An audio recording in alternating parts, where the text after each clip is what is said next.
Welcome to middle education. मेरे पास class 9th वाले बच्चों का बार बार यही मैसेज आ रहा है कि सर जिस प्रकार से आपने सोशल साइंस की तैयारी कराई है, प्लीज़ अब हिंदी सब्जेक्ट की तैयारी कराइए ताकि हिंदी में भी हम बेहतर स्कोर गेन कर सकें। तो लीजिए, फाइनली अब मैं लेकर के आ चुका हूँ हिंदी का प्रश्न पत्र आपके सामने। इस वीडियो में हम कवर करेंगे क्वेश्चन नंबर फर्स्ट से और आगे बढ़ेंगे इन सारे क्वेश्चंस को देखते हुए और एंड करेंगे आपके क्वेश्चन नंबर 23 तक। और अथवा सहित आंसर देखने वाले हैं, एक एक चीज को बहुत अच्छे से कवर करेंगे। हम देखेंगे कि हिंदी के पेपर में किस प्रकार से क्वेश्चंस रखे गए हैं एंड उनका सही आंसर क्या होगा। तो चलिए स्टूडेंट्स, बिना टाइम वेस्ट किए फटाफट हम करते हैं वीडियो को शुरू और देखते हैं कि हिंदी में किस प्रकार से क्वेश्चन रखे गए हैं एंड इसका सही उत्तर क्या होने वाला है। परेशान मत हो, हम इसका पीडीएफ भी आपको दे देंगे, हम आगे बताएंगे आपको सब कुछ कहाँ मिलेगा। देखो, हिंदी का प्रश्न पत्र आपका कुछ इस प्रकार से रहेगा। जैसे ही आपको पेपर मिलता है तो सबसे पहले यहाँ पर आपको अपना रोल नंबर फिल करना है। इसके बाद देखिए, यहाँ पर स्पष्ट रूप से लिखा है कक्षा 9वीं अर्धवार्षिक परीक्षा वर्ष 2025-26 हिंदी विषय का ये पेपर होना है। अगर आप हिंदी मीडियम के हैं, इंग्लिश मीडियम के हैं, दोनों के लिए इंपॉर्टेंट है। अगर मैं हिंदी के पेपर की बात करूं तो 75 नंबर का हमारा पेपर रहेगा और समय हमें 3 घंटे दिए जाएंगे। टोटल हमारे एग्जाम में 23 प्रश्न देखने को मिलेगा। एंड यहाँ पर निर्देश लिखा है जैसे सभी प्रश्न को हल करना अनिवार्य है। 1 से लेकर के 5 तक हमें 30 वस्तुनिष्ठ प्रश्न देखने को मिलेगा और प्रत्येक प्रश्न रहेगा हमारे 1 अंक का। आगे बढ़ते हैं तो कुछ निर्देश और यहाँ पे लिखा है, जैसे हमें कुछ 2 अंकीय प्रश्न देखने को मिलेगा, कुछ मिलेगा 3 अंकीय और कुछ 4 अंकीय क्वेश्चन देखने को मिलेगा। तो इस प्रकार से इंस्ट्रक्शन है, इंस्ट्रक्शन को ध्यान से पढ़िएगा।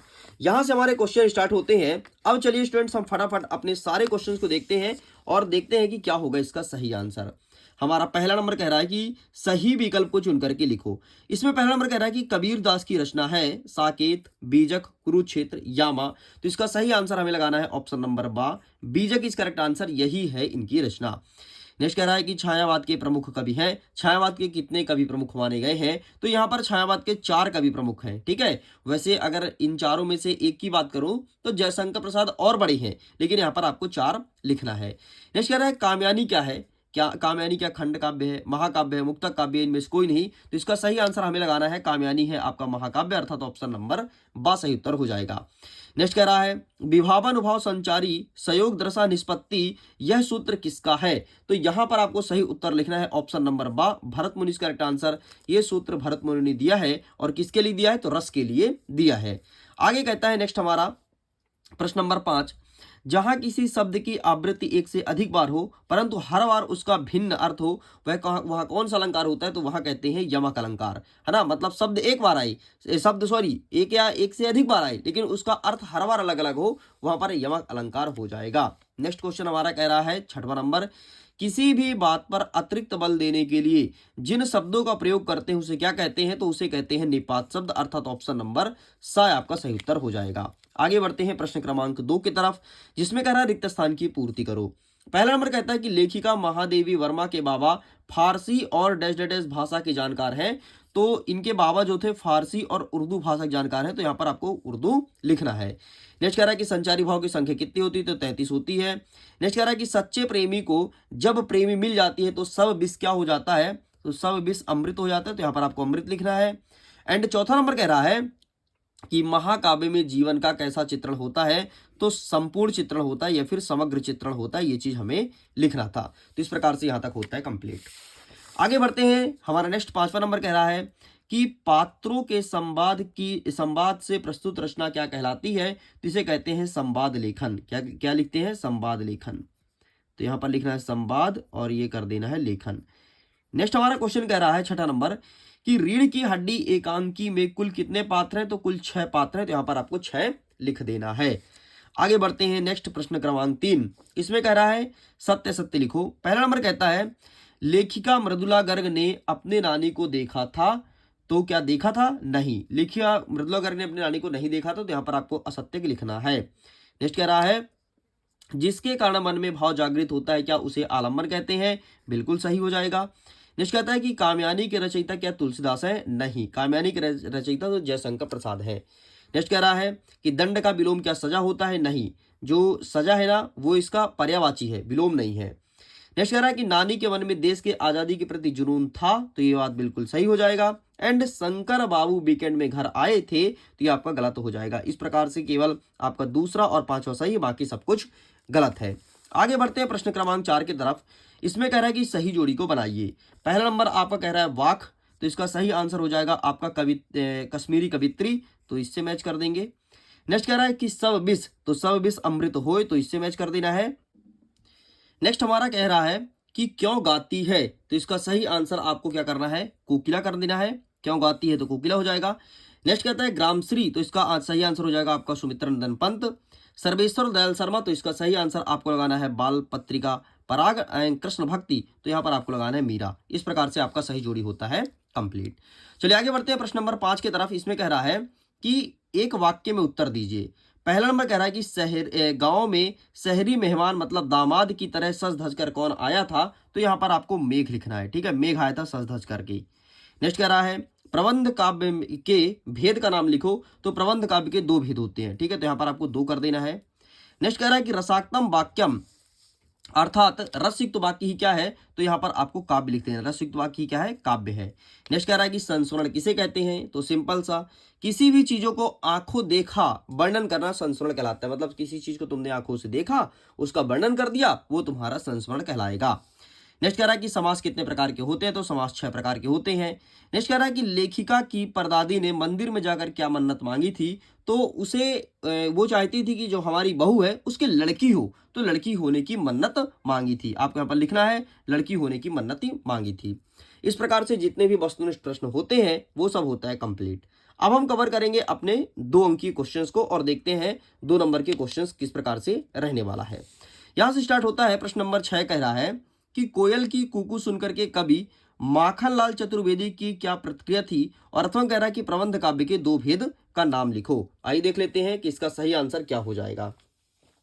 तो इसके लिए हमें देखना पड़ेगा अपने बुक में। एंड ये रहा तुम्हारे सामने माखनलाल चतुर्वेदी का आंसर। Take a screenshot. आगे देख लेते हैं इसके अथवा जो पूछा गया है, तो ये रहा इसका आंसर। ठीक है, तो अथवा वाले का भी फोटो खींच सकते हैं। ठीक है, प्रबंध काव्य ना, ये रहा। चलो साइड करते हैं। नेक्स्ट कह रहा है हमारा प्रश्न क्रमांक 7 कि छंद किसे कहते हैं और छंद के प्रकार बताना है। ठीक है, तो आइए देख लेते हैं कि छंद क्या होता है, छंद कितने प्रकार के होते हैं। तो ये रहा तुम्हारे सामने छंद और छंद के प्रकार। ठीक, तो 2 प्रकार का होता है, एक होता है मात्रिक, दूसरा होता है वार्णिक। इसको डिटेल भी करनी पड़ेगी एंड इस प्रकार से आपको लिखना है। चलो आगे बढ़ते हैं नेक्स्ट क्वेश्चन। नेक्स्ट इसी का अथवा कह रहा है कि मानवीकरण अलंकार को परिभाषित करना है। ठीक है, क्या होता है मानवीकरण अलंकार, तो आइए देखते हैं इसका सही आंसर क्या हो जाएगा। तो ये यहाँ पर लिखा है, तो टेक अ स्क्रीनशॉट। चलो आगे बढ़ते हैं। नेक्स्ट कह रहा है कि कवि रसखान और माखनलाल चतुर्वेदी के कला पक्ष और 2 विशेषताएं लिखनी है। तो आइए दिखा देते हैं इसका सही आंसर क्या होगा। वैसे इसका सही आंसर मैं आपको दे दूंगा पीडीएफ के थ्रू, तो पीडीएफ में दे दूंगा डिस्क्रिप्शन बॉक्स से, तो वहां से भी देख लेना। लेकिन यहाँ पर मैं दिखा देता हूँ। ठीक है, रसखान पूछा है और माखनलाल चतुर्वेदी ना, तो ये रहा आपके सामने रसखान। ठीक है, तो ये चुपचाप लिख देना है। एंड ये रहा माखनलाल चतुर्वेदी। अगर इससे भी छोटा चाहिए तो लिंक डिस्क्रिप्शन बॉक्स में दिया गया है, सभी कवि का मैंने खुद लिखा है शॉर्ट ट्रिक से, वो भी देख सकते हो। आगे 9वां नंबर कहता है कि गोलंबर के पास जनसंपर्क की गाड़ी क्या ऐलान कर रही थी, और अथवा कह रहा है कि सवैया को परिभाषित करना है एग्जाम्पल सहित। आपके सामने 9 का अथवा वाला, तो आप इसका भी स्क्रीनशॉट ले लीजिए। चलिए आगे बढ़ते हैं। नेक्स्ट प्रश्न क्रमांक 10 कह रहा है कि भक्ति काल के 2 कवि का नाम बताना है और उनकी रचनाएं बतानी है। अथवा कह रहा है कि छायावाद के 2 प्रमुख विशेषताएं लिखिए। तो ये रहा आपके सामने 10वें नंबर का उत्तर। ठीक है, भक्ति काल का आंसर ऊपर दिया गया है। ठीक है, ये लिख देना। एंड छायावाद की विशेषताएं ये रहा, तो आप इसका भी फोटो क्लिक कर लीजिए। चलो आगे बढ़ते हैं। नेक्स्ट प्रश्न क्रमांक 11 कह रहा है कि किस शासन की तुलना तम के प्रभाव से की गई है और क्यों। इसी के अथवा कह रहा है कि कबीर दास जी के शिल्प सौंदर्य की 2 विशेषताएं बतानी है। तो आइए देख लेते हैं 11 का सही उत्तर क्या हो जाएगा। तो सबसे पहले देख लेते हैं किसकी तुलना तम से की गई है। ठीक, एंड ये रहा है आपके सामने। ठीक है, तो आप इसका स्क्रीनशॉट ले लो, ये नीचे वाला लिखा है ना, बस यही पूछा है। चलो आगे बढ़ते हैं। नेक्स्ट कह रहा है प्रश्न क्रमांक 12 कि भक्ति काल को स्वर्ण युग का काल क्यों कहा जाता है, और अथवा कह रहा है कि नई कविता के 2 कवि और उनकी एक रचनाएं बतानी है। तो आइए देखते हैं कि भक्ति काल को स्वर्ण युग का काल क्यों कहते हैं और नई कविता की 2 रचनाएं क्या हो जाएगा। तो ये रहा तुम्हारे सामने, भक्ति काल को स्वर्ण युग का काल क्यों कहा जाता है। ठीक है, आप इसका स्क्रीनशॉट ले लो। एंड ये रहा आपके सामने नई कविता, नई कविता की विशेषताएं और कवियों का नाम भी लिखा है, तो आप एक साथ स्क्रीनशॉट ले लीजिए। आगे बढ़ते हैं। नेक्स्ट प्रश्न क्रमांक 13 कह रहा है कि रस कितने प्रकार के होते हैं, उसका स्थायी भाव लिखना है, और अथवा कह रहा है कि कवि के अनुसार हथकड़ी को गहना क्यों कहा जाता है, ये प्रश्न पूछा है। तो आइए देख लेते हैं फटाफट इसका सही आंसर क्या हो जाएगा। सबसे पहले हम देख लेते हैं कि रस कितने प्रकार के होते हैं, फिर आगे के आंसर्स को कवर करेंगे। तो ये रहा है आपके सामने आंसर। ठीक है, ये रस रस के बारे में ये रहा, ठीक है, टेक अ स्क्रीनशॉट। एंड अगर तुमको स्थायी भाव प्रकार देखना है तो यहाँ पर ज़्यादा अच्छे से दिया गया है, ठीक है। अब इसके बाद क्या कह रहा है कि कवि के अनुसार हथकड़ियों को गहना क्यों कहा गया है, तो ये रहा है आपके सामने, हथकड़ियों को गहना क्यों कहा जाता है। प्लीज आप इसका फोटो खींच लो। आगे बढ़ते हैं, नेक्स्ट कह रहा है 14 नंबर कि माखनलाल चतुर्वेदी को कोयल से क्या ईर्षा हो रही थी, और अथवा कह रहा है कि निबंध लेखन की 2 विशेषताएं बताइए। आइए देखते हैं माखनलाल चतुर्वेदी की क्या ईर्षा हो रही थी, ठीक है। तो ये रहा आपके सामने, आप इसका स्क्रीनशॉट ले लो, ठीक है। अब चलो आगे बढ़ते हैं, निबंध लेखन की विशेषताएं पूछा है, तो ये रहा है आपके सामने, ठीक। तो आप इसका भी फोटो क्लिक कर लीजिए। निबंध लेखन की विशेषताएं, निबंध लेखन, ये रहा सबसे पहले निबंध लेखन की 2 पॉइंट, एंड ये तुम्हें विशेषताएं लिखना है, ठीक है। वर्णनात्मक और विचारात्मक, ये चुपचाप लिख करके चले आना।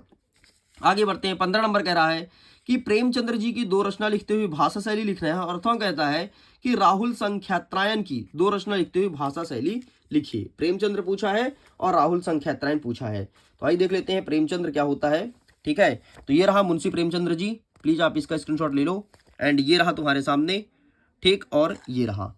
इसके बाद आपको लिखना है राहुल संख्यात्रायण, ठीक है, ये लिख दीजिएगा। एंड आगे बढ़ते हैं, तो ये रहा है आपके सामने, इसका भी स्क्रीनशॉट ले लीजिए। चलो आगे बढ़ते हैं, नेक्स्ट कह रहा है प्रश्न क्रमांक 16 कि यमक अलंकार का परिभाषा लिखना है उदाहरण सहित, और अथवा कह रहा है लेखक ने तिब्बत की यात्रा किस देश में की, लिखिए। तो लेखक ने तिब्बत की यात्रा नेपाल देश में की थी, तो सिंपल सा आपको यहाँ पर देश का नाम लिखना है नेपाल, ध्यान रखिएगा देश का नाम, ठीक। इस प्रकार से आपका यहाँ तक होता है कंप्लीट। हमारा 17 नंबर कह रहा है कि किस घटना ने सलीम अली की जीवन की दिशा और दशा को बदल दी थी। अथवा कह रहा है कि महादेवी वर्मा जी उर्दू फारसी क्यों नहीं सीख पाई, कारण बताइए। तो आइए देख लेते हैं फटाफट इसका सही आंसर क्या हो जाएगा। सबसे पहले हम देख लेते हैं ऊपर वाले का कि किस घटना ने सलीम अली के जीवन को ही बदल दिया था, तो ये रहा तुम्हारे सामने, ठीक। तो आप इसका भी स्क्रीनशॉट ले लीजिए, ठीक है। एंड इसके बाद क्या कहता है अथवा वाला, महादेवी वर्मा ना, तो ये रहा तुम्हारे सामने महादेवी वर्मा, इसका भी आप स्क्रीनशॉट ले लीजिए, ठीक, कंप्लीट।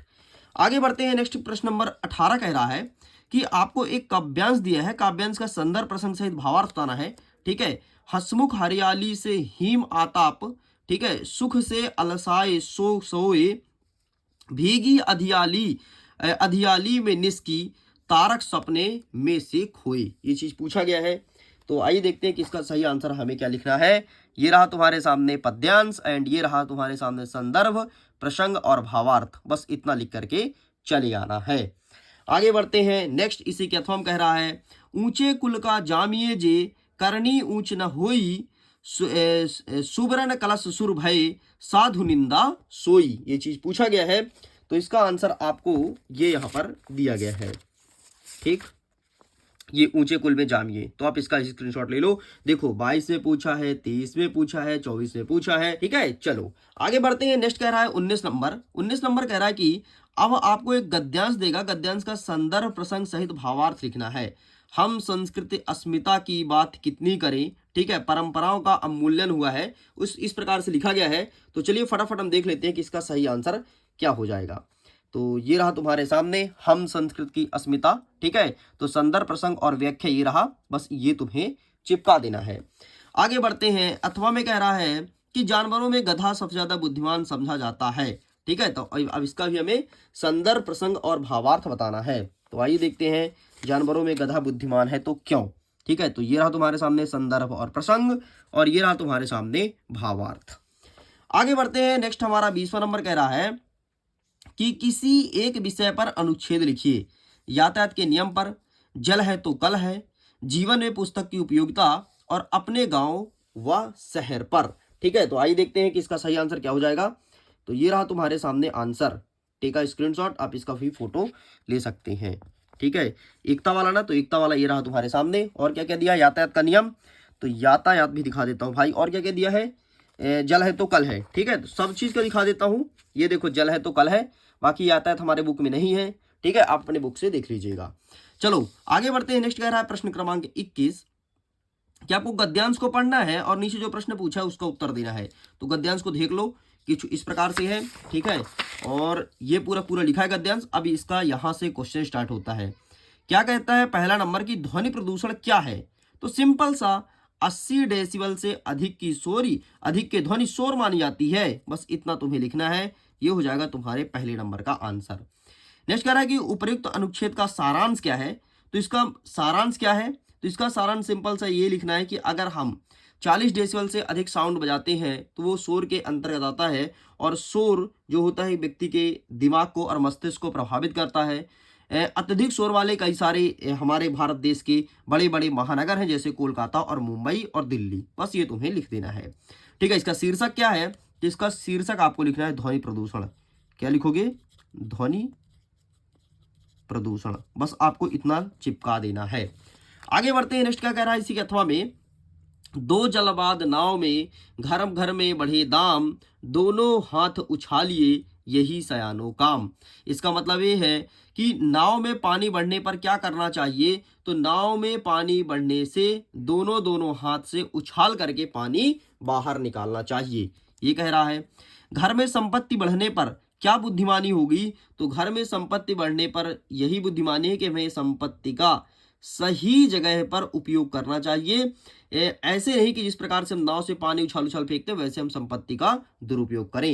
नेक्स्ट कह रहा है कि उपयुक्त पंक्ति का भावार्थ स्पष्ट कीजिए एंड इसका अर्थ भी पूछा गया है। तो एक बार मैं चेक कर लेता हूं, ठीक है। अगर इसका आंसर होगा तो मैं दिखा दूंगा, लेकिन इसका आंसर मेरे पास नहीं है क्योंकि ये एक बुक से नहीं आते हैं, ठीक है, बाहर से आता है पैसेज। तो अभी मैंने आपको यहाँ पर आंसर बता दिया। तो प्लीज अगर आपने फिर से सुनना है तो वीडियो को बैक करके सुन लीजिए।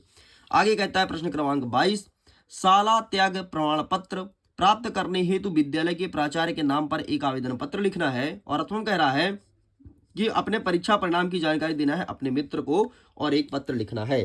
तो आइए देख लेते हैं हम इसका सही आंसर क्या हो जाएगा। तो सबसे पहले देख लेते हैं शाला त्याग प्रमाण पत्र का, ठीक है। तो इसका आंसर ये रहा है आपके सामने, ठीक।